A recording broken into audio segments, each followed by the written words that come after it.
Each week, of course, we like to break down stories from three levels of government with CTV political commentator Scott Reid. He's joining us live virtually this morning. Scott, boy, oh boy, I know you were busy yesterday. There's really just one story here. It's Justin Trudeau and the trickle-down impact of his resignation. So why don't we start at the federal level, of course. What is next now for the Liberal government? It's been prorogued. Trump's coming in. We're going to have a lame duck PM. What happens? I mean, there's so many factors and facets to this. Well, if you like politics, you're going to love the next 4 months because, as you say, in less than 2 weeks, Trump becomes president. He'll be inaugurated. We're going to have a quickie Liberal leadership. So that means the successor to Justin Trudeau probably will be named by, say, early to mid-March, which still is a hell of a long time, given that the need to try to shift and change direction. Then that person, whoever the lucky devil is going to be plunged almost into an immediate election once the House resumes on the 24th of March after this prorogation.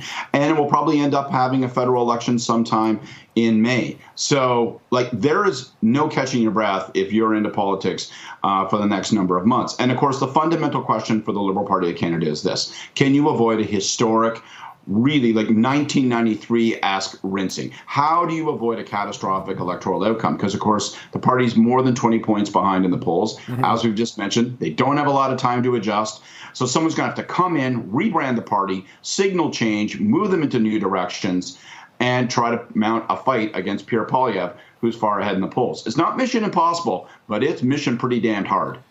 Scott, just as a partisan Liberal as well, I'm curious your thoughts or / concerns about how abbreviated this Liberal leadership is really going to be, too. Well, to be candid, I'd like to see it more abbreviated. Okay. I mean, I think when you look at the circumstance that the government finds itself in, it really has to ask itself, what can be done to avoid a historic defeat? Because that's where the polls are now. Now, maybe just the Prime Minister's departure will ease some of that pressure, because we know he was a lightning rod for negative opinion. But still, you've got to do everything possible to avoid that outcome. And having the Prime Minister remain the face of the government and the face of the party until March, and then forcing whoever is a new person before they've had a chance to connect with voters right into an election, to my mind, as uncomfortable as it is, I think it would have been wiser to put somebody in place right away, do this thing in 10 days, have caucus pick someone, have the national executive endorse that, and get a new prime minister in place. And they can immediately begin to say, here's my approach to Trump. Here's my approach to policy here in Canada. I'm going to change the direction in this way and that way.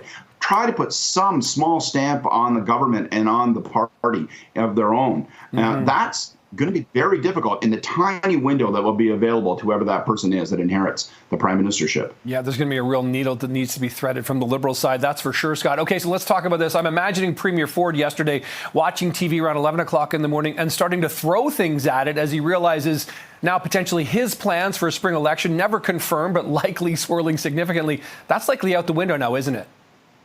Yeah, if I was Ford, I'd be very frustrated, because there's a reason that he and his advisors were looking at an early election. And I think they were eyeing the end of February to call an election, get it over with, just as the snow melts, tuck that thing in. They wanted to, in effect, run against Trudeau. They wanted to take Trudeau's unpopularity and rub it all over Bonnie Crombie. They wanted to label her with Trudeau. That could still happen, but it's going to be harder. He can't call an election while there's a prospect of a federal election, because they need to ensure that those volunteers are focused and directed toward the federal effort. So this now means that Premier Ford will have to consider whether to call an election in the fall, still an early election, but now you'll have Pierre Poilievre as prime minister in all likelihood, and he won't have Trudeau quite as present to kick around and to label Bonnie Crombie with. So it doesn't mean that it's impossible for him to still pull off an early election. Doesn't mean that he can't still win the next election by any measure. But a number of the things he was counting on now are no longer present,